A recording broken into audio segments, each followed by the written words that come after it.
the world is changing at a dazzling rate. So fast it sometimes makes us dizzy.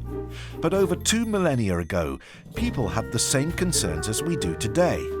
Why and how did it happen?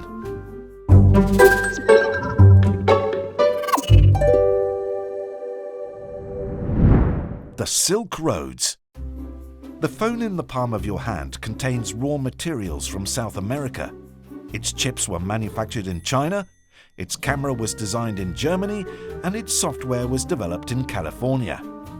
Meanwhile, people from all over the world listen to songs written in Sweden, watch television series from England, eat sushi from Japan, and wear fashion from France. Globalization is the increasing rate of international trade and cultural exchange.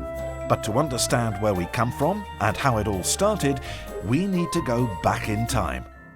The road to globalization started in the 5th century BCE. Back then, great empires, artists and thinkers were nowhere to be found near London, Paris or Rome. For centuries, all eyes in Europe were turned eastward in search of wealth and inspiration. The ancient Greeks were greatly impressed by the Persian Empire and its great palaces in Babylon, its efficient bureaucracy, its tolerance and openness to minorities, and its extensive road network. Messages could be delivered from Western Turkey to the mouth of the river Tigris in only 9 days along the world's first information highway. Herodotus, clearly impressed, famously wrote, "Neither snow, nor rain, nor heat, nor gloom of night stays these couriers from the swift completion of their appointed rounds." Enter Alexander the Great, who knew exactly what he needed to achieve everlasting glory. Conquer the greatest empire to have existed, the Persians. He set out on a military expedition to overthrow the Persian king. His armies went all the way to the river Indus. Although his reign was short, he left an influential legacy. Greek culture profoundly interacted with Asian civilizations. Greek became the language of officials in Central Asia for centuries after Alexander's death. Apollo was revered in Tajikistan, and Buddhist iconography took a lot of inspiration from Greek arts. The period after Alexander was one of never-before-seen openness and exchange. Meanwhile, the Chinese were facing troubles at their northwestern border. The Xiongnu nation demanded expensive gifts like silk in exchange for peace from the Han dynasty.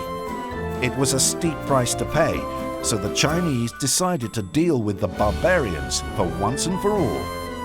After the Xiongnu tribe was defeated in 119 BCE, the Chinese had control over the Gobi Desert. They opened the gate to the west.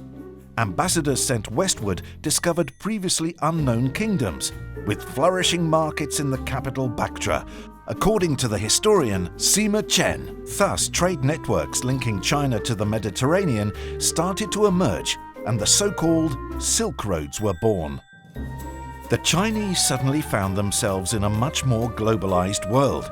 Historical records show how they tried to make sense of the merchants and cultures outside their borders by meticulously keeping logs of who entered the country, at what time, and with what goods. About 1 century later, a new power rose up in Europe. The Roman Empire, after conquering much of Western Europe, was more than interested in the Eastern world. They wanted to consolidate their power in the East and take control of the trade routes linking them to Asia. Conquering Egypt in 30 BCE did exactly that, and this extremely wealthy province massively increased Rome's purchasing power as well.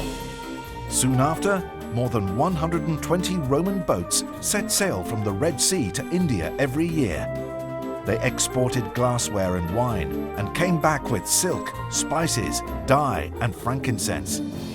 The Silk Roads brought prosperity to many trading posts along the route, especially the city of Palmyra, which grew such that it became known as the Venice of the Sands. The Roman elite couldn't get enough of Chinese silk, which left its mark on the latest fashion trends. Not everyone was pleased with this new fashion and wealth. Seneca notes sourly, "The cloth could barely be called clothing, given they had neither the curves nor the decency of the ladies of Rome."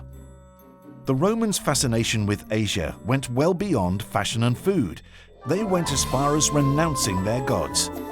Emperor Constantine converted to Christianity, a religion originating from the Middle East, which was to remain the religion of the Roman Empire until its fall. Even as empires rose and fell and dynasties came and went, the ancient trade routes stayed in place for millennia. Just like our globalized world, ancient Rome was cosmopolitan, interconnected and complex. Its citizens trying to find ways to cope with the constant changes in economy and culture. Throughout history, globalization and international cooperation have created mutual benefits and common challenges. As we put the current state of the world into historical perspective, we can see that the center points of our civilizations have shifted frequently. At the same time, the human will to explore and exchange at a global scale has remained unbroken for millennia, creating bigger opportunities and ever closer connections.